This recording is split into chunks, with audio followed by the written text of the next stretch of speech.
이 시간 하나님께서 우리에게 주시는 말씀은 마태복음 25장 1절에서 13절까지 말씀입니다. 신약성경 42면 마태복음 25장 1절에서 13절까지 말씀 한 절씩 교독하시고 마지막 13절은 같이 봉독하도록 하겠습니다. 마태복음 25장 1절 하나님 말씀을 들으십시오. 그때 천국은 마치 등을 들고 신랑을 맞으러 나간 10 처녀와 같다 하리니 미련한 자들은 등을 가지되 기름을 가지지 아니하고 신랑이 더디움으로 다 졸며 잘세 이에 그 처녀들이 다 일어나 등을 준비할세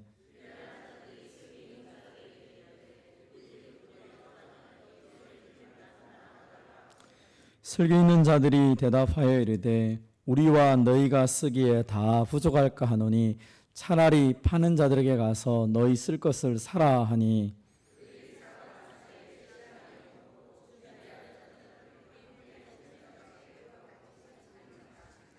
그 외에 남은 처녀들이 와서 이르되 주여 주여 우리에게 열어주소서.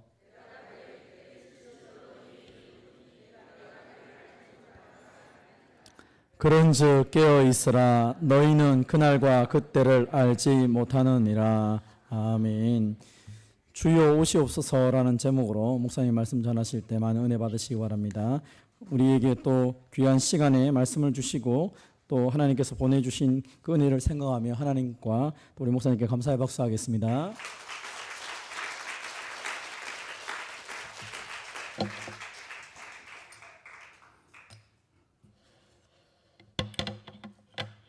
끝날 때까지 박수를 해주셔서 참 의리가 있으십니다. 제가 떠나기 전에 한 가지 해명을 해야 되겠는데 어떤 장로님이 그 자전거 데이트 가서 그분이 지금 사모님입니까? 물어봤는데 아닙니다. 예. 그때 너무 창피해서 한 달만 아르바이트하고 그냥 그 집에서 나와버렸습니다. 지금 저희 집사람도 자전거를 탈 줄 모릅니다. 예. 자전거 못하는 두 사람이 이렇게 부부가 되어서 잘 살고 있습니다. 예. 그래서 그 자매는 아니다 하는 거 제가 말씀을 드리고, 이스라엘 사람들 결혼은 우리처럼 낮이 아니라 밤중에 거행합니다. 먼저 신랑 일행이 즐거운 시간을 가진 후에 저녁이 되면 신부집을 향해서 출발합니다. 그러면 언제 도착할지 모릅니다. 시간관념이 그다지 엄격한 때가 아니기 때문에 밤이 될 수도 있고 아예 한밤중이 될 수도 있습니다. 그런데 일단 신랑 일행이 도착하면 그때부터 잔치가 시작이 됩니다. 특이한 것은 그 잔치에 참여하려면 등을 하나씩 준비를 해야 된다는 것입니다. 우리는 결혼식 잔치집에 가려면 뭘 준비해야 됩니까? 예, 아주 중요합니다. 이 봉투를 하나씩 다 준비를 해야 되죠. 근데 그 사람들은 그런 것이 아니고 등을 준비를 해야 됩니다. 그래서 그 등으로 신랑 일행을 영접도 하고 또 열을 지어서 빙빙 돌아가면서 춤을 추고 할 때도 등이 있어야 됩니다. 잔치가 밤에 거행되는 것이기 때문에 그렇습니다. 예수님이 이 결혼식 얘기를 쭉 하시면서 예수님 재림하시는 것도 꼭 그와 같다라고 하셨습니다. 그러면 이 이야기에서 예수님이 강조하시는 것이 뭘까요? 좀 짧지도 않게 13절이나 되는데 이 말씀 쭉 하시면서 재림이 그와 같다 했는데 강조하시고자 하는 게 뭘까? 그것은 예수님이 재림하시는 것은 확실하다 하는 겁니다. 신랑이 오는 것은 확실했습니다. 왜냐하면 신랑이 오는 것은 처녀들이 어떻게 하고 있는지 그 조건에 좌우되지 않고 신랑 자신이 주도권을 가지고 올 때가 되면 오기 때문에 신랑이 오는 것은 확실했습니다. 처녀들이 자든지 말든지 그거에 영향받지 않고 처녀들이 뭐 기름을 준비했든지 말든지 상관없이 그런데 영향받지 않고 오직 신랑 자기가 주도권을 가지고 자기 스케줄에 따라서 올 때가 되면 오는 것이기 때문에 신랑이 오는 것은 확실했습니다. 예수님 재림도 마찬가지라는 말입니다. 우리 편의 어떤 조건에 예수님은 영향받지 않으십니다. 우리가 뭐 재림을 기다리고 있든지 말든지 우리가 교회 생활 열심히 하든지 말든지 그런 것에 영향받지 않고 예수님 자신이 정한 때가 되면 오시기 때문에 예수님의 재림은 확실한 것입니다. 뭐 이 세계 정세가 어떻게 흘러가든지 국제 정세가 어떻게 변하든지 뭐 3차 대전이 일어나든지 말든지 그런 것에 예수님이 영향받지 않으십니다. 또 재림이 가까웠다 막 떠든다고 예수님 더 빨리 오는 것도 아닙니다. 연세 많으신 분들은 아마 기억하실 겁니다. 1992년 10월 28일에 예수님 재림한다. 그때 하도 떠들썩해서 사회 문제까지 된 적이 있습니다. 이장님 일파 시한부 종말론자들이 그렇게 떠들었지만 뭐 그런다고 예수님 빨리 오시는 것도 아닙니다. 또 1999년 12월 31일에서 2000년 1월 1일로 넘어가는 그때 세기가 바뀌는 그때에 지구 종말이 온다. 그건 지금부터 한 400년 전에 프랑스의 아주 유명한 점성가 노스트라다무스가 예언한 것입니다. 그래서 그때 좀 술렁술렁하고 또 그때는 Y2K 그 컴퓨터까지 겹쳐가지고 아주 뒤숭숭했지만은 그것도 아무 일도 없이 넘어갔습니다.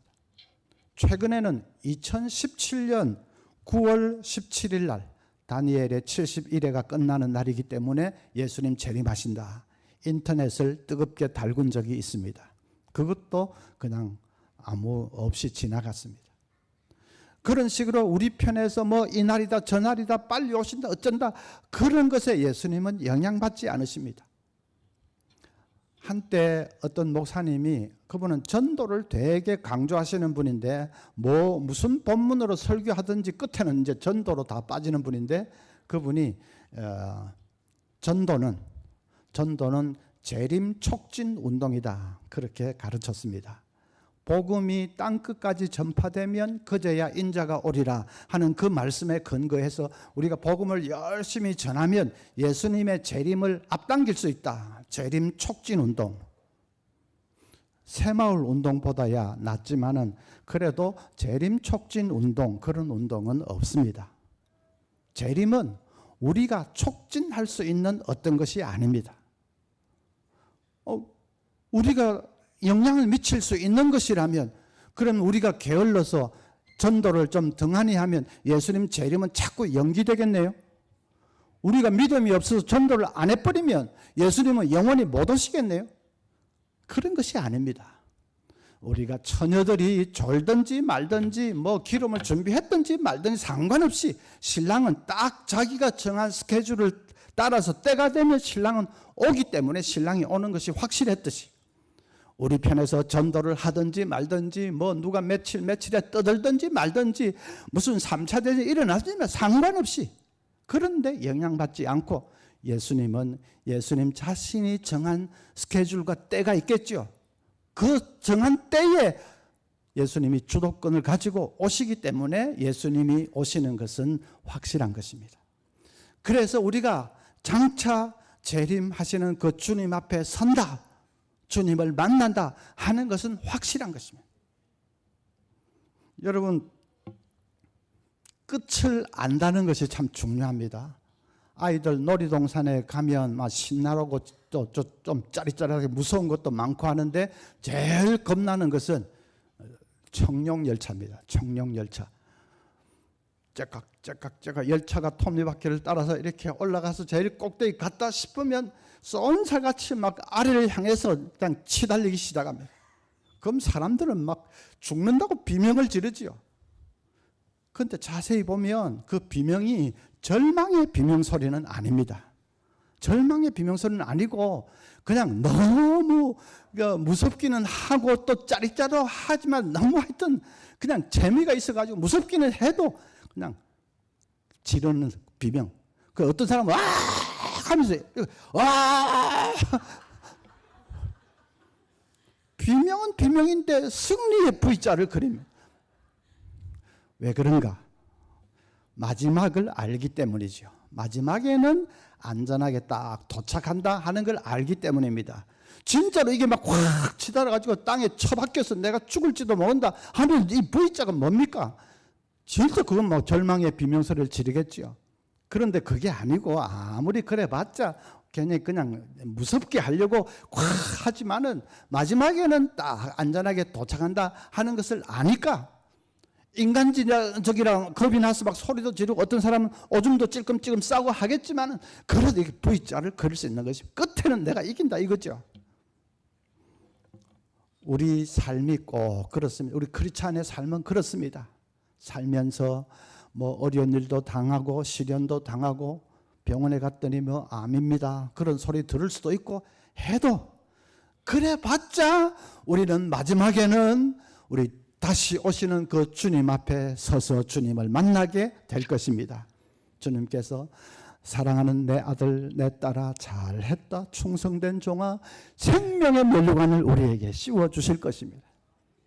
그래서 그 마지막을 분명히 알기 때문에 땅에서는 온갖 우여곡절을 당하고 온갖 뭐 어려운 일을 당하고 하지만은 그래도 우리는 소리칠 수 있습니다. 올 테면 와봐라. 그래 봤자 마지막에는 내가 이긴다. 그래서 우리 크리스찬들은 때로는 참 쓰라려서 눈물을 흘리면서도 우리는 V자를 그릴 수 있는 자인 것을 믿습니다. 자, 그런데 이제 이 비유를 다시 보면 신랑이 조금 더디 이렇게 되니까 처녀들이 졸며 잤는데 어떤 처녀들이 졸며 잤지요? 어떤 처녀들이 잤지요? 뭔 소리를 하고 있는지 모르겠다. 그 저기서 답이 딱 나왔어. 보통 미련한 처녀들 그렇게 많이 하는데 이제 그게 아니고 5절을 보면 다 졸며 잘세 했습니다. 다 졸며 잘세. 미련한 처녀들은 물론 잤고 슬기로운 처녀들도 잤습니다. 다 잤습니다. 이상한 것은 신랑이 와서 처녀들이 잔 것에 대해서 아무런 책망을 하지 않는 것입니다. 책망할 만한데 야 너희들 깨서 나를 기다려야지 왜 졸며 잤느냐 야단칠만도 한데 신랑은 전혀 그렇게 하지 않았습니다. 그것은 신랑은 처녀들에게는 휴식도 필요하다는 것을 안다는 뜻입니다. 신랑을 기다린다고 해서 눈이 벌게 가지고 꼭 밤샘 일을 해야 될 필요는 없습니다. 피곤하고 힘들면 잠시 눈을 붙일 수 있습니다. 그런데 신랑이 왔다면 벌떡 일어나서 영접하면 되니까요. 그래서 신랑은 그걸 알기 때문에 책망하지 않았습니다. 마찬가지로 우리가 예수님 재림을 기다린다고 해서 그냥 다 모여서 늘 예배만 드리고 있어야 되는 건 아닙니다. 늘 막 산속에 어디 기도원에 가서 늘 기도만 하고 있고 하늘에 이상한 구름만 하나 떠도 아이고 주님 오시는가 늘 하늘만 쳐다보고 살 필요는 없습니다. 그냥 직장인은 열심히 직장 생활하고 학생은 열심히 공부하고 주부도 열심히 또 가정을 돌보고 그렇게 해야 되지요. 재림이 임박했는데 직장은 무슨 직장이냐 다 때려치우고 학생들은 다 중퇴하고 집에 있는 재산 다 모아가지고 그래 현금으로 바꿔가지고 어느 산 밑에 모여라. 그래서 거기서 이제 기도하고 있어야 예수님 재림하시면 휴거를 당할 수 있다. 누가 그럽니까? 이단이죠. 그게 바로 이단이죠. 그 재산 다 모아갔더니 그 재산 어디로 갑니까? 이단 호주머니에 다 들어가는 거죠. 그리고 먹고 튀어버립니다. 성경은 전혀 그렇게 가르치지 않습니다. 신랑이 와서 처녀들이 졸며 잔 것에 대해서 책망하지 않았습니다. 마찬가지로 우리가 재림을 기다린다고 해서 늘 하늘만 쳐다보고 직장 일도 손에 안 잡히고 뭐 이제는 저는 끝나는데 뭐 뭔 일이 필요하냐고 뭐 그거는 성경이 가르치는 것이 아닙니다. 열심히 우리가 맡은 바 그렇게 빛과 소금으로 일하다가 주님 오시면 맞으면 되니까요. 자, 그런데 다 졸며 잤는데 이제 조금 더 자세히 봐야 됩니다. 자세히 보면 잠의 성격은 다릅니다. 슬기로운 처녀도 잤고 미련한 처녀도 잤고 다 잤는데 자세히 보면 잠의 성격은 다릅니다. 슬기로운 처녀들은 아주 기쁘고 행복한 잠을 잤습니다. 신랑이 오면 그때부터 얼마나 즐거운 잔치가 시작될까 생각하니까 너무 마음이 기쁘지요. 기름을 보니까 기름 넉넉하고 신랑이 뭐 좀 늦게 와도 괜찮다. 피곤하니까 잠시 눈을 붙이자. 그러다가 신랑이 왔다 하면 일어나서 영접하면 되니까, 그럼 그때부터 즐거운 잔치가 시작될 테니까 그 생각을 하면서 기쁘고 행복한 잠을 잤습니다. 그런데 미련한 처녀들의 잠은 다릅니다. 그 사람들은 아주 지루하고 따분한 잠을 잤습니다. 그들에게는 신랑이 온다는 데 대한 확신이 없었습니다. 기름을 준비하지 않은 것을 보면 그걸 알 수 있습니다. 신랑이 반드시 온다는 확신이 있었다면 왜 기름을 챙겨볼 생각을 안 했겠습니까? 기름 이거 충분할까? 신랑이 분명히 오는데, 조금 늦어질 수는 있는데 기름 이걸로 될까 하고 왜 기름을 챙겨볼 생각을 안 했겠습니까? 기름을 챙겨볼 생각을 안 했다는 것은 신랑이 반드시 온다는 데 대해서 확신이 없었다는 뜻입니다. 확신이 없이 기다리려고 하니까 그것처럼 지루하고 따분한 것이 없습니다. 그냥 눈꺼풀은 천근막은 무겁고 막 몸은 피곤하고 죽겠는데 이 신랑 진짜로 오는 거야 마는 거야, 이 사람 미치겠네. 확신이 없이 기다리려고 하니까 그것처럼 지루하고 따분하고 힘든 것이 없습니다. 그래서 미련한 처녀들은 아주 지루하고 따분하고 피곤한 잠을 잤습니다. 똑같이 잠을 잤는데 잠의 이 성격이 완전히 다릅니다. 마찬가지입니다. 재림을 믿는 우리 크리스찬들과 재림을 안 믿는 불신자들 똑같이 직장 생활을 하는 것 같은데 가만히 보면 그 직장 생활의 성격이 완전히 다릅니다. 우리 크리스찬 직장인들은 직장 생활 하루하루를 기쁨으로 합니다. 왜냐하면 내가 직장에서 성실하게 정직하게 투명하게 일하고 직장에서 또 빛과 소금으로 살고 또 틈이 있으면 전도도 하고 그렇게 직장 생활하면 그게 하나도 땅에 떨어지지 않고 다음에 주님 재림하셔서 다 상급으로 갚아주실 것을 알기 때문에 하루하루 직장 생활이 보람이 있고 목표가 분명하고 하니까 기쁨으로 할 수 있습니다. 불신자 직장에는 그런 게 어디 있습니까? 하루하루 그냥 직장 나가서 그냥 죽도록 일하고 파김치가 돼서 피곤해가 집에 돌아와서 씻고 저녁 잠시 눈 붙였다면 또 아침이고 또 가가지고 또 죽도록 일하고 돌아와서 또 잠시 쉬었다면 또 아침이고 똑같은 일을 다람쥐 쳇바퀴 돌듯이 변화도 없이 똑같은 일을 이렇게 하려고 하니까 지루하고 따분해서 죽을 지경입니다. 그 사람들에게는 목표가 없습니다. 자기가 장차 누구 앞에 서는지 그런 걸 알지 못합니다. 그러니까 똑같은 삶을 계속 하는 게 사람 미칠 노릇이죠. 그러니까 어떤 사람은 중년에 바람을 피워보기도 하고 너무 지루하고 이러니까 일탈을 꿈꾸는 거죠. 주부도 마찬가지입니다. 우리 크리스찬 재림을 믿는 크리스찬 주부들은 하루하루 가정일을 돌보면서도 기쁨으로 합니다. 그 하루하루가 주님 재림하실 때 하나도 땅에 떨어지지 않고 상급으로 갚아주실 것을 믿기 때문에 여러분 교회 안에서 기도하고 전도하고 하는 것만 상 주시고 저 밖에 나가서 직장을 잘하고 가정을 잘 돌보고 하는 것은 상하고는 상관없고 그렇습니까? 아닙니다. 그렇게 생각하면 그것은 성속을 잘못 구별하는 거예요. 이분법적으로 잘못 구별하는 그게 아닙니다. 가정을 돌보면서도 사랑으로 남편 잘 이렇게 뒷받침하고 자녀들 사랑으로 믿음으로 잘 키우고 그렇게 하면 그거 교회에서 전도하고 기도하는 거 마찬가지로 우리 주님 오실 때 잘했다 그렇게 상급으로 갚아주십니다. 그래 그걸 알으니까 기쁨으로 일하는데 불신자 주부들은 그런 거 어디 있습니까?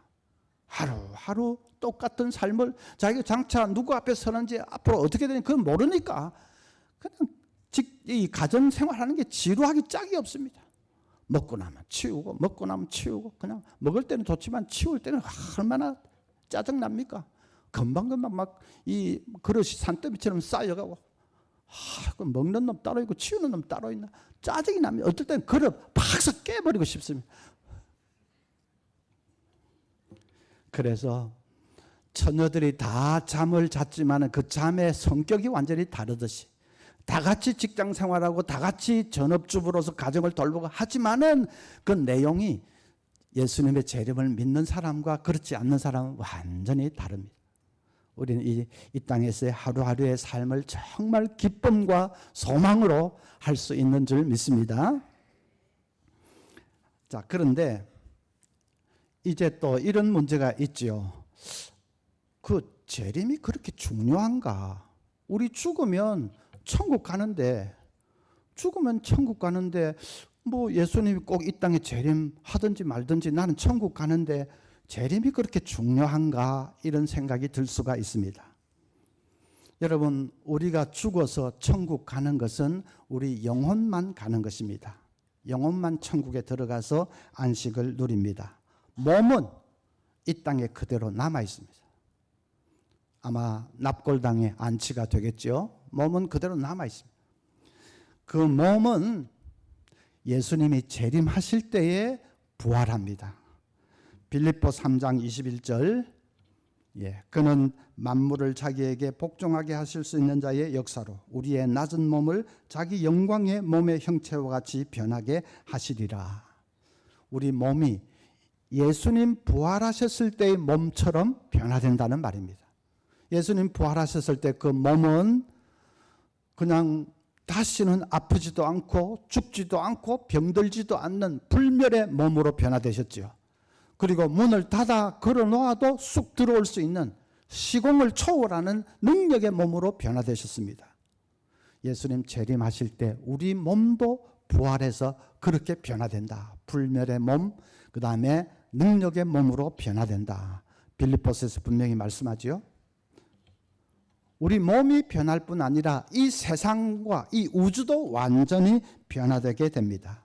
베드로후서 3장 10절에 그러나 주의 날이 도둑같이 오리니 그날에는 하늘이 큰 소리로 떠나가고 물질이 뜨거운 불에 풀어지고 땅과 그 중에 있는 모든 일이 드러나리로다. 지금 이 세상을 이루고 있는 이 물질들은 완전히 죄에 찌들어 있는 이런 물질이기 때문에 예수님 재림하실 때 그것은 다 불에 타서 녹아지듯이 다 없어져 버리고, 그리고 분자와 분자, 원자와 원자, 그것을 연결한 고리까지 다 불에 타서 없어져 버리고 완전히 새로운 세계로 재창조된다 하는 말입니다. 성경은 그때 그 세상을 새 하늘과 새 땅 그렇게 표현을 했습니다. 예수님 재림하실 때 이 세상은 새 하늘과 새 땅으로 변화되게 됩니다. 아이들 보는 만화 영화, 애니메이션 보면 겨울왕국 이런 거 보면 그 마법에 걸려가지고 세상이 막 완전히 얼음이 뒤덮여 있고, 그리고 막 암흑으로 뒤덮여 있고 죽음이 막 가득하고 캄캄하고 그런 세상이었는데, 영화 마지막이 되면 마법이 풀리면서 얼음이 샥 녹아서 없어지고 찬란한 빛이 비치기 시작하고 그냥 나무가 살아나고 꽃이 피고 밝게 광명이 천지로 변하면, 애들 영화인데도 그때 그 장면 뭐 너무 감동스러워서 어른들도 막 박수로 와 치지 않습니까? 꼭 그렇게 될 것입니다. 예수님 재림하실 때 이 죄악 세상, 죄로 찌든 이 캄캄한 암흑의 세상은 순식간에 다 사라지고 완전히 생명이 충만한 새 하늘과 새 땅으로 이 세상과 우주가 변화되게 됩니다. 고린도전서 15장 51절부터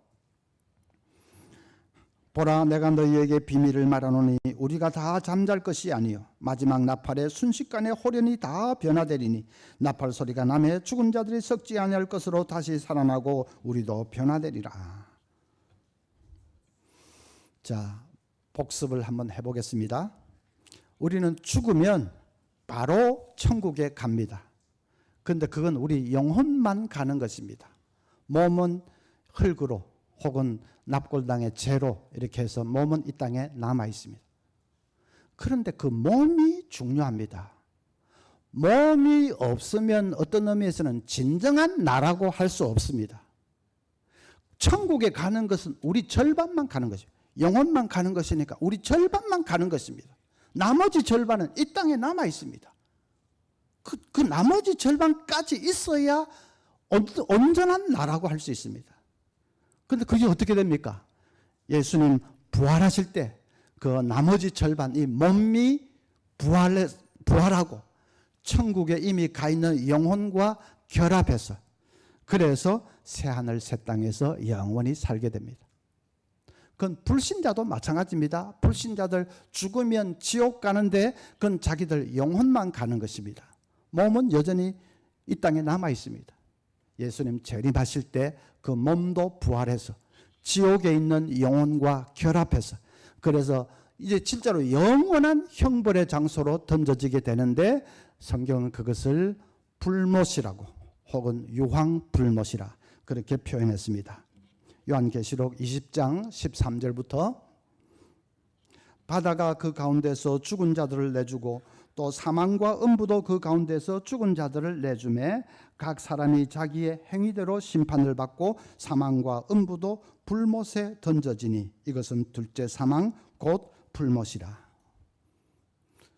그러니까 영혼만 가는 곳이, 신자는 어디입니까? 천국이고 불신자는 지옥이고, 모르는 척하지 말고 딱 대답하십시오. 지옥이고, 그 다음에 몸까지도 가는 곳이, 신자는 새하늘과 새 땅이고 불신자는 불못이고. 다시 말씀드립니다. 영혼만 가는 곳이, 신자는 천국이고 불신자는 지옥이고, 그 다음에 몸까지도 부활해서 가는 곳이, 신자는 새하늘과 새 땅이고 불신자는 유황불못 혹은 불못입니다. 그렇게 보면 우리는 천국 하면서 천국을 최고의 복으로 치는데, 그 천국의 복도 새하늘 새 땅에서 우리가 누리는 복에 비하면 그건 세 발의 피입니다. 일단 천국은 우리 절반만 가는 것입니다. 영혼만 가는 것이죠. 그런데 새하늘 새 땅에는 우리 몸까지도 들어가서 온전한 내가 이제 들어가서 누리는 것이니까 그것만 해도 벌써 차이가 많지요. 그리고 천국에서 우리가 안식을 누리는 것은 한시적입니다. 제한이 있습니다. 예수님 재림하실 때까지만 우리가 거기에 있는 것입니다. 지금 내가 죽으면 바로 내 영혼은 천국 가는데, 예수님 10년 후에 재림하시면 내 영혼은 10년 동안만 천국에 있는 것입니다. 예수님 100년 후에 재림하시면 내 영혼은 100년 동안만 천국에 있는 것입니다. 한시적입니다. 그런데 새하늘 새 땅에 들어가서 우리가 누리는 것은 그건 그야말로 영원입니다. 영원. 그러니까 벌써 차이가 많죠. 영원이 얼마나 긴 시간인지 여러분 아십니까? 만약에 조개 껍질로 저 한강물을 하루에 한 번 퍼낸다고 하면 한강물 다 퍼내는데 몇 년쯤 걸리겠습니까?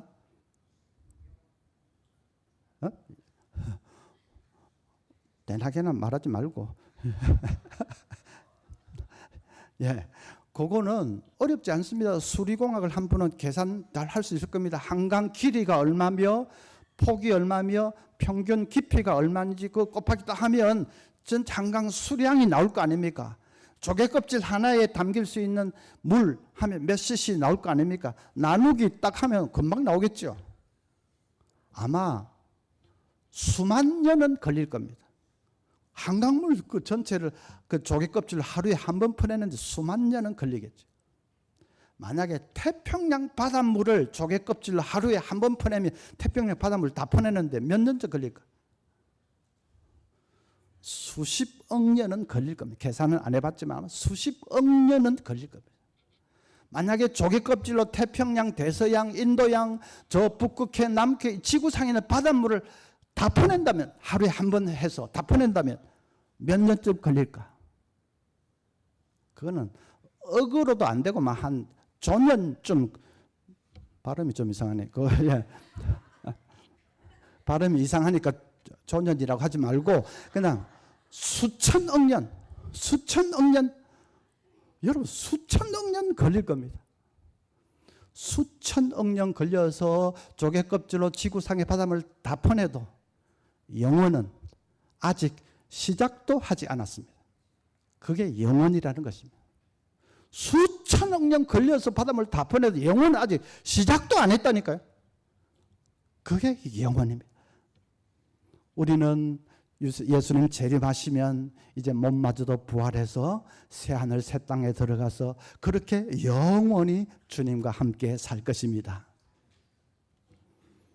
뭐 하면서 사는가? 그것도 중요하지요. 뭐 오래 산다고 무조건 좋은 게 아니고 뭐 재밌는 걸 하면서 살아야지. 뭐 하면서 사는가? 새하늘 새 땅 완전히 새롭게 된 이 우주 만물을 우리가 관리하고 다스리면서 삽니다.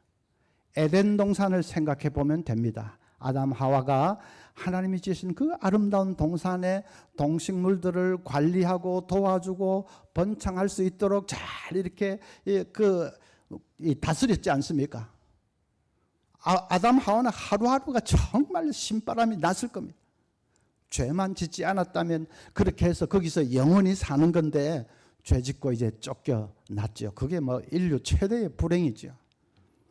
그런데 다음에 예수님 재림하시고 새하늘 새 땅이 되면 아담 하와가 못다한 그 일을 우리가 하게 되는 것입니다. 별들을 다스리며 관리하며 그렇게 그것을 성경은 왕노릇한다라고 표현을 했는데 왕노릇하면서 살게 될 것입니다. 누가복음 19장 17절 보면 주인이 이르되 잘하였다 착한 종이여 내가 지극히 작은 것에 충성하였으니 10고을 권세를 차지하라.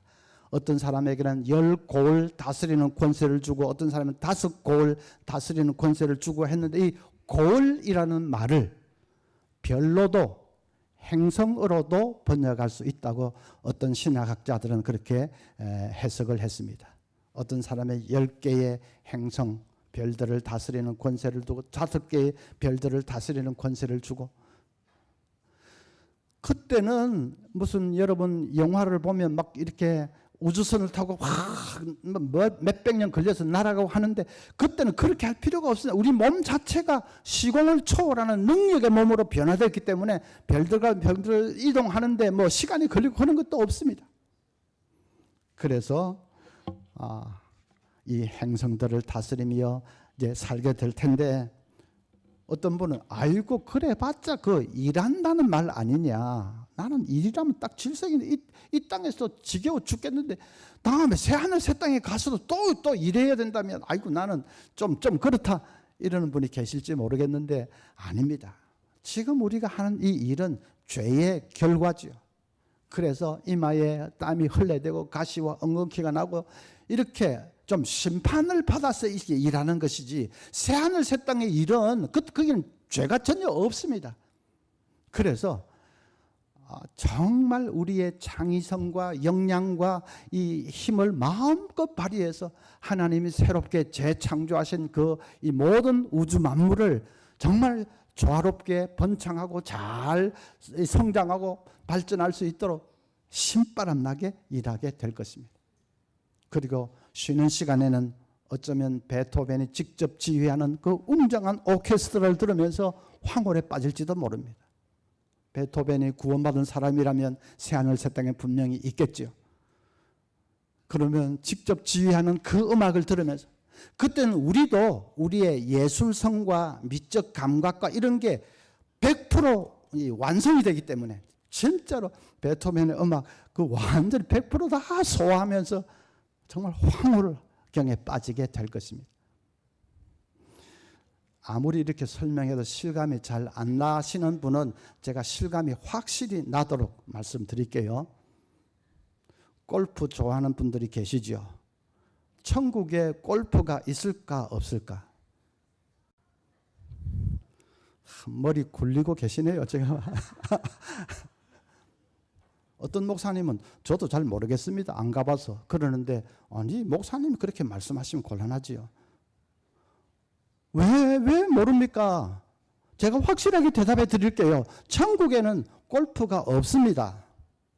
왜냐하면 천국에는 몸이 없기 때문에 영혼만 있기 때문에 영혼이 무슨 스포츠를 합니까? 몸이 있어야 스포츠라는 것도 있지. 영혼이 무슨 스포츠를 합니까? 그래서 천국에는 골프가 없습니다. 그런데 새하늘과 새 땅에는 있을 수도 있습니다. 거기에는 몸이 있기 때문에. 밖에 나가서 와, 한 목사가 새하늘 새 땅에는 골프도 있다더라 그렇게 말하지 마십시오. 있을 수도 있다고 했습니다. 저도 약간 빠져나갈 구멍은 있어야지. 예. 그런데 골프뿐 아니라 다른 모든 스포츠나 운동이 새하늘 새 땅에 얼마든지 있을 수가 있습니다. 이사야 65장 17절부터 보면 보라 내가 새하늘과 새 땅을 창조하나니 이전 것은 기억되거나 마음에 생각나지 아니할 것이라. 새하늘 새 땅이 너무 좋아서 이전 것은 그냥 생각도 안 난다는 말입니다. 너희는 나의 창조하는 것으로 말미암아 영원히 기뻐하며 즐거워할지니라. 그 영원히 기뻐하며 즐거워하는 그 속에는 스포츠도 포함되어 있을 수 있는 거죠. 좋으신 하나님께서 모든 좋은 것을 주시는 그 세계인데 스포츠도 있을 수 있는 거죠. 또 한 번 더, 천국에 애완견이 있을까 없을까? 이제는 이제 눈치로 막 없으니까 저렇게 물어보겠지 싶어가지고 막, 예. 좀 오래전에 저희가 분당에 살 때 아이들이 초등학생 때 그때 저희 집에서 애완견 한 마리 길렀는데 이름이 뽀야입니다. 한 번은 그놈이 너무 귀여워가지고 제가 뽀뽀도 안 하고 뽀뽀하는 신용만 이렇게 했는데 그냥 아들하고 딸하고 합창이라 하듯이 그냥 소리를 쳤습니다. 아빠 그러지 마. 아빠 입에 병균이 뽀야한테 다 들어가. 아이 저거가 자식이면 아빠 그러지 마. 아빠 저 뽀야 입에 병균이 아빠한테 들어가. 조심해야 돼. 그러지 마. 저거가 자식이라면 그렇게 말해야 돼. 그런데 아빠 입에 병균이 뽀야한테 들어간다고 그러지 마. 나는 개만도 못한 인생인 정말. 한 번은 아들 일기장을 슬쩍 훔쳐봤더니 자기 기도 제목 3가지 써놨는데 세 번째가 하나님 뽀야 천국 가게 해주세요. 그게 있었습니다. 또 그런 걸 보면 또 제가 장난기가 발동하지요. 그래서 시침 뚝 떼고 광현아 뽀야는 천국 못 가. 동물들은 천국 못 가. 뽀야가 천국 갈 수 있는 길이 딱 한 가지 있긴 있어. 아빠가 일단 뽀야를 먹어.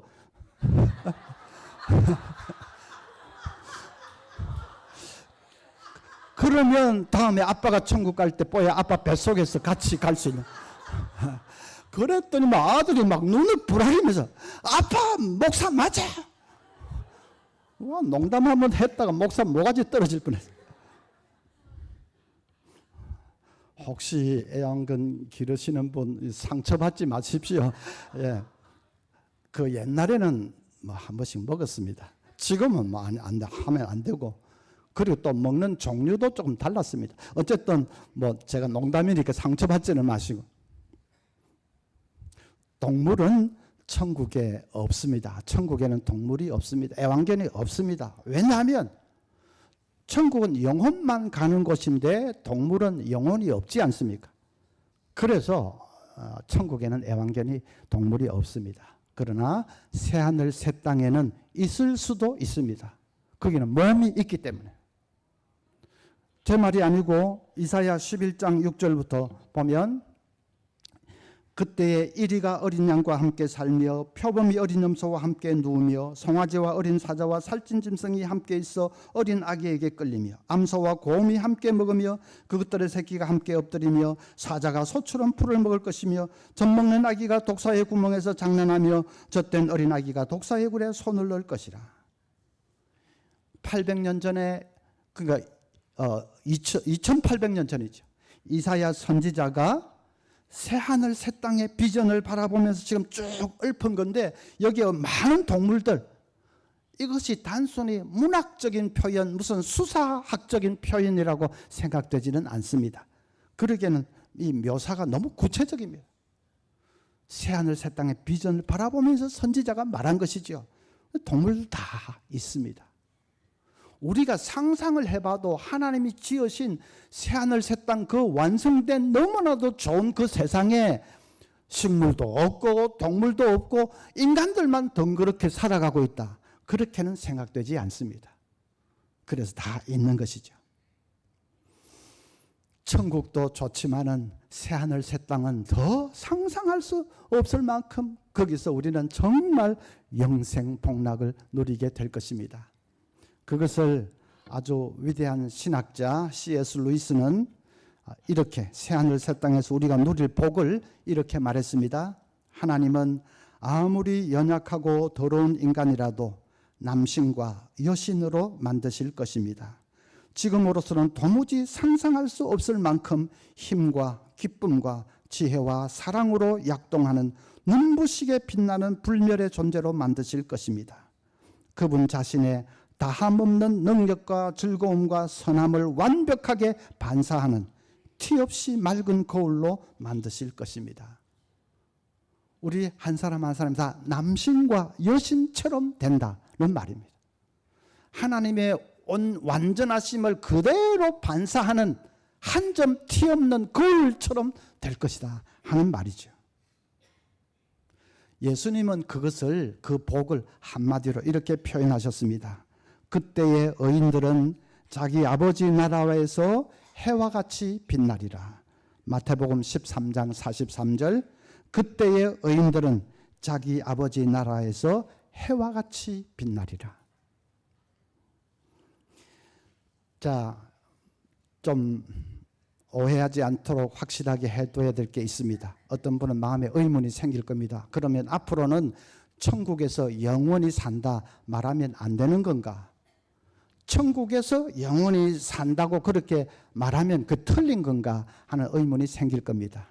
아닙니다. 그렇게 말해도 됩니다. 왜냐하면 천국과 새하늘 새 땅은 하나의 세트와 같이 딱 분리할 수 없이 하나의 세트로 묶여진 것입니다. 영혼이 천국에 들어갔는데 다음에 예수님 재림하셔서 새하늘 새 땅이 됐는데 몸은 그 새하늘 새 땅에 못 들어갔다. 그런 수는, 그런 경우는 있을 수가 없습니다. 영혼이 천국에 들어갔으면 몸도 새하늘 새 땅에 가는 것은 자동으로 되는 것입니다. 세트입니다. 그러니까 천국에서 영원히 산다고 말해버려도 됩니다. 천국에서 살고 그 다음에 이루어질 새하늘 새 땅에서 영원히 삽니다 말하려면 너무 기니까 그냥 천국에서 영원히 산다 하면 그 다음에 새하늘 새 땅의 괄호 속에 들어있는 거죠. 그래서 그냥 그렇게 말해도 됩니다. 저도 천국에서 영원히 산다고 설교도 하고 기도할 때도 뭐 그래 하고 할 거고 여러분도 천국에서 영원히 산다고 말해도 됩니다. 그러나 그 다음에 새하늘 새 땅이 있다는 것을 알고는 있어야 될 거 아닙니까? 알고는. 우리가 노후에 뭐 연금 가입하면 그 혜택이 뭔지 그거는 꼼꼼하게 따지면서 그거보다 뭐 몇백 배 더 중요한 내가 이제 이 땅을 떠나서 내 운명이 어떻게 되는가 그건 자세히 알고 있어야 될 거 아닙니까? 사람들이 그건 천국밖에는 모릅니다. 그건 복음의 절반만 알고 있는 것입니다. 그 이후에 새하늘 새 땅의 복은 천국 복하고 비교도 할 수 크고 놀라운 복인데 그걸 새까맣게 모르고 그냥 그러면 안 되죠. 그래서 그건 분명히 알고 있어야 되고 그래 말을 할 때는 너무 기니까 그냥 천국에서 영원히 산다고 말해버려도 되고 그렇게 말하는 이면에는 새하늘 새 땅은 생략이 되어 있는 그런 겁니다. 저희 교회에 어떤 연세 많은 이제 여자 할머니 집사님이 계셨는데 자기 친구들 몇 사람하고 이렇게 둘러앉아서 얘기를 하면서 그 할머니 집사님이 이렇게 말했다는 것을 제가 전해 들었습니다. 그 할머니 집사님 하시는 말씀이 내가 천국이 있다는 것까지는 믿어주겠는데 죽은 사람이 다시 살아난다는 것은 순 거짓말이다. 그랬다는 것입니다. 제가 아이고 이 17년 목회를 완전 내가 헛것을 했구나. 그런데 아닙니다. 제가 뭐 많이 가르쳤고 우리 교인들 대부분 다 압니다. 그런데 그 할머니는 좀 건성으로 들었던지 연세가 많으셔서 이해를 못했던지 그래서 그런 소리 한 거고 우리 교인들 다 대부분 다 압니다. 그런데 어쨌든 그 할머니 말이 천국까지는 믿어주겠는데 죽은 사람이 살아난다는 것은 순 거짓말이다. 여러분, 죽은 사람이 살아나는 것이 없으면 그건 기독교가 아닙니다. 그건 성경이 아닙니다. 여러분, 아까 낮에 사도신경 고백을 했습니다. 우리가 사도신경 주일마다 고백하지요. 그 끝부분에 어떻게 됩니까? 죄를 용서받는 것과 그 다음에 몸의 부활과 영생을 믿습니다. 몸의 부활을 믿는다고 고백하지 않습니까? 그건 무슨 뜻입니까? 죽은 자가 살아난다는 말 아닙니까? 납골당에 있는 자가 살아날 것입니다. 죽은 자가 다시 살아난다. 몸의 부활을 믿는다고 주일마다 그렇게 고백을 해놓고는 그 순 거짓말이도 그러면 안 되지요. 사도신경에는 차라리 천국에 대한 고백은 없습니다. 그런데 이 몸이 부활한다. 언제? 예수님 재림하실 때 몸이 부활한다는 것을 주일마다 고백을 하고 그것이 기독교의 핵심입니다. 그걸 바로 아셔야 됩니다. 요한복음 5장 28절 보면 이를 놀랍게 여기지 말라. 무덤 속에 있는 자가 다 그의 음성을 들을 때가 오나니 선한 일을 행한 자는 생명의 부활로 악한 일을 행한 자는 심판의 부활로 나오리라. 무덤 속에 있는 자가 일어난다고 했지 않습니까? 예수님이 천사장의 호령소리 나팔소리에 함께 재림하실 때입니다. 그래서 우리가 재림을 기다려야 되는 것이죠. 저는 우리 성도가 세상 떠나면 이제 상주와 함께 그 지하 1층에 안치실에까지 내려갑니다. 가면 안치실에 칸칸이 다 되어 있습니다. 이제 이렇게 관을 하나 딱 이렇게 빼내 가지고 그 뚜껑을 열고 상주에게 이제 맞지요 하고 확인을 시킵니다. 그리고 상주가 사인을 하고 뭐 그런 절차를 하는데 저는 곁에서 물끄러미 이렇게 지켜보고 있는데 그때 저의 기도는 한 가지밖에 없습니다. 주님, 빨리 오세요. 빨리 오셔서 이 집사님 일으켜 주세요. 우리 집사님 이 좁은 상자에 갇혀 이게 뭡니까?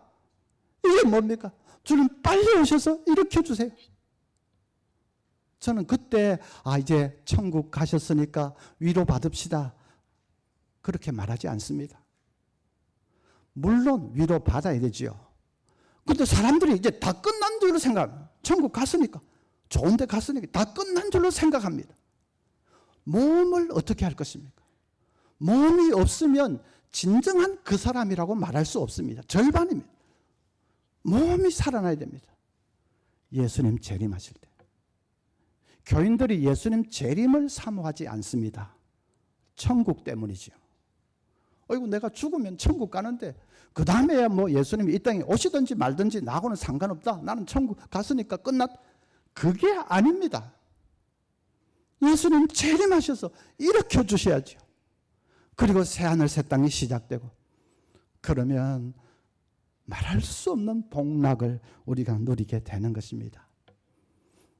이제 요약하면 천국과 새하늘 새 땅이 우리를 기다리고 있습니다. 그걸 분명히 믿는 사람은 이 땅의 삶을 하루하루를 정말 기쁘게 살 수가 있습니다.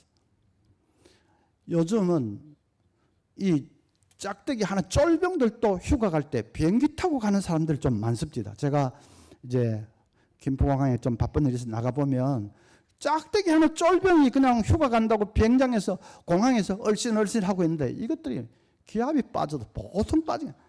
그냥 화장실 뒤로 쥐파 빼가지고 빠따라도 한 대 쳤으면 좋겠는데 저는 방위 출신이라서 뭐 그렇게 하지도 못하고 제가 집합하면 뭐 한 사람이라도 모이겠습니까? 옛날에는 비행기가 뭡니까? 용산에서 출발하는 야간 군용 열차를 타고 밤새 달려서 목포에도 가고 부산에도 가고 그렇게 합니다. 그 야간 군용 열차는 피곤하기 짝이 없는 열차입니다. 자리가 없어서 겨우 막 이렇게 낑겨서 앉기도 하고 신문지 깔고 바닥에 앉기도 하고 난간에 걸터 앉기도 하고 어떤 사람은 서서 그냥 밤새도록 달려야 됩니다.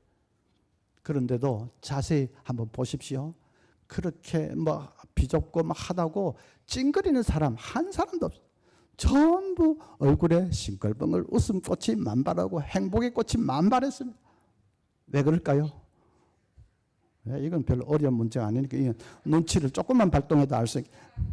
예, 마음이 고향집에 이미 가 있기 때문이죠. 마음이 부모님에게 가 있고 마음이 친구에게 애인에게 가 있고 하니까 이 몸뚱이는 이건 별거 아닙니다. 이거는 좀 찌들리고 부대끼고 피곤하고 해도 마음이 즐겁고 행복하면 얼마든지 이길 수 있습니다. 천국과 새하늘 새 땅을 아는 사람이 그렇습니다. 늘 마음을 천국에 딱 두면 우리 마음이 행복하니까 이 땅에서는 좀 힘들게 살아도 남의 셋집에서 살고 뭐 그냥 힘들게 하루하루를 벌어먹고 그렇게 좀 피곤하고 힘들고 해도 마음이 세상 사람들이 알지 못하는 즐겁고 행복한 그 천국의 마음이 가 있으면 얼마든지 기쁘게 살 수가 있습니다. 하루하루를 소풍처럼 살 수가 있습니다. 여러분 학창시절에 소풍이 얼마나 기다려지고 얼마나 즐겁습니까? 그런데 소풍이 즐거운 것은 돌아갈 집이 있기 때문입니다. 아니, 돌아갈 집이 없이 들판에서 막 영원히 살아라 하면 그게 무슨 소풍입니까? 그건 방랑자고 노숙자고 그렇지.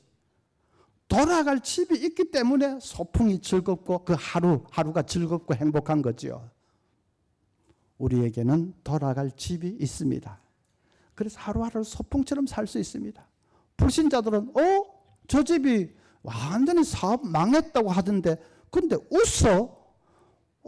저 친구가 어디 우리가 모르는 어디 집을 감춰놓은 집이 있는 거 아닌가? 잘 봤네요. 감춰놓은 집이 있습니다. 하늘에 내 집이 있습니다. 돌아갈 집이 있습니다. 그러니까 하루하루 얼마든지 기쁘고 즐겁게 살 수 있는 거지. 소풍처럼 살 수 있는 거지. 시련을 당해도 천국을 바라보는 사람은 얼마든지 이길 수 있습니다. 어떤 집사님이 망해가지고 완전히 절망하고 있다는 소리를 듣고 목사님 달려가서 이제 예배를 드렸는데 예배 다 마치고 나니까 그 집사님이 목사님 천국이 진짜 있습니까? 물어봅니다. 목사님이 집사님 제 말을 들으려고 하지 말고 성경을 보세요. 성경 봅시다. 둘이 이제 성경을 폈습니다. 그래서 내 아버지 집에 거할 곳이 많도다. 내가 처소를 예비하면 다시 오겠다. 요한복음 14장도 읽어주었습니다. 그리고 또 계시록 4장의 그 천상의 영광스러운 장면, 계시록 21장의 새 예루살렘이 내려오는 그 장면, 하여튼 성경을 같이 찾아가면서 보십시오. 집사님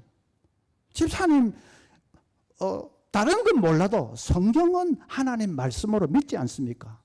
그 성경을 보십시오.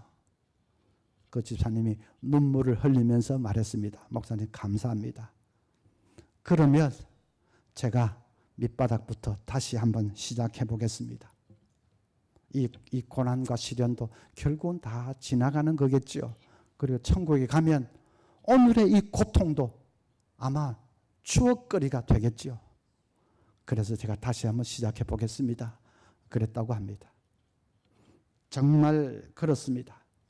어떤 그 중세의 성자가 말하기를 천국에 가면 이 땅의 그 고난과 시련도 그저 불편한 여관에서 보낸 하룻밤처럼 느껴질 것이다.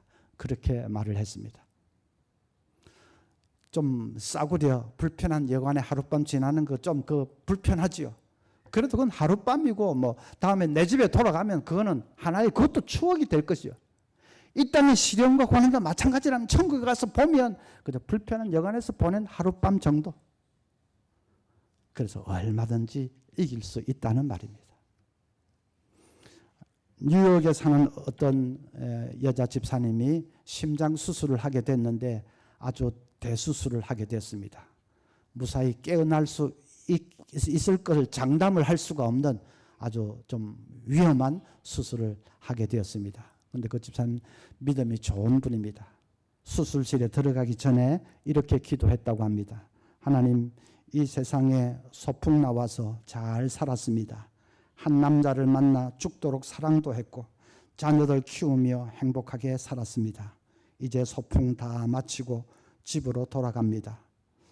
만약 이 땅에서 다시 깨어난다면 이전보다 더 뜨겁게 하나님 나라를 위해 살겠습니다. 그리고 수술실에 다 맡기고 그냥 수술실에 들어갔습니다. 수술이 잘 성공적으로 잘 되어서 집사님이 다시 깨어났습니다. 그래서 자기가 서원한 대로 남은 생을 참 덤처럼 그렇게 여기면서 더 뜨겁게 하나님 나라를 위해서 살았다고 합니다. 하나님 이 세상에 소풍 보내주셔서 잘 살았습니다. 감사합니다. 부르시면 내 집으로 돌아가겠습니다. 그 믿음만 딱 있으면 진짜 겁낼 것도 없고 두려워할 것도 없고 또 하루하루를 그냥 기쁘게 그렇게 소풍을 즐길 수가 있습니다. 우리 왕궁 이 중국의 성도는 이 천국 소망이 분명하시기를 바랍니다. 어떤 젊은 부인이 아기를 낳았는데 가족들이 다 좋아하는데 특히 시어머니가 얼마나 좋아하는지, 그러더니 어느 날부터 이 시어머니가 자기 젖을 아기에게 물리기 시작합니다. 며느리가 아이고 뭐 얼마나 좋으면 저럴까, 며칠 저러다가 말겠지 했는데 그게 아닙니다. 계속 자기 젖을 물립니다. 그러니까 이제 그게 스트레스가 되기 시작했습니다. 아무리 손자가 좋아도 할머니가 자기 젖을 물리는 것은 아니지 않습니까? 근데 며느리가 돼가지고 막 아이고 어머니 하지 마세요 그렇게 말할 수도 없고 속으로 끙끙 앓다가 할 수 없이 정신과 의사를 찾아갔습니다. 이렇게 하는데 지금 이거 어떻게 하면 좋겠습니까? 의사가 간단하게 말해 주었습니다. 걱정할 거 뭐 있습니까? 그냥 맛으로 승부하세요. 진짜 맞는 말 아닙니까? 맛으로 승부하면 되지 뭐. 맛만 있으면 걱정할 게 없습니다. 식당도 맛만 있으면 어디 구석에 있어도 사람들이 다 찾아가지 않습니다. 교회도, 이 교회 공동체도 맛이 있는 공동체, 맛있는 교회가 되어야 됩니다. 어떤 교회가 그런 교회인가? 첫째는 기도의 능력이 있는 교회. 첫째 날 저녁 말씀드렸죠. 기도의 능력을 체험하고 기도의 능력이 있는 교회. 그 다음에는 예배가 살아있는 교회. 예배를 통해서 늘 하나님을 만나는 체험을 하는 그런 교회. 예배를 통해서 가정이 변화되고 삶이 변하는 그런 교회. 그리고 교인들끼리는 그냥 감사가 넘치고 사랑이 넘치는 오늘 낮에 말씀드렸습니다. 늘 감사와 기쁨이 넘치는 공동체. 그리고 마지막은 천국 소망이 분명해서 땅의 시련, 땅의 어려움 당해도 그건 그저 그냥 불편한 여관에서 하룻밤 보내는 거다 하고 천국에 가면 이 다 추억이 될 거야 하고 얼마든지 돌파해 나가는 천국 소망이 분명한 그것이 맛있는 교회 공동체입니다.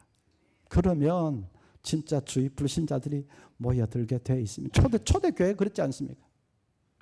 우리 왕궁 중부교회에 정말 향기로운 맛있는 신앙 공동체가 되어서 여러분 자신이 행복하고 그리고 주변에도 하나님 나라를 크게 확장해 가는 그런 귀한 역사가 있으시기를 바랍니다.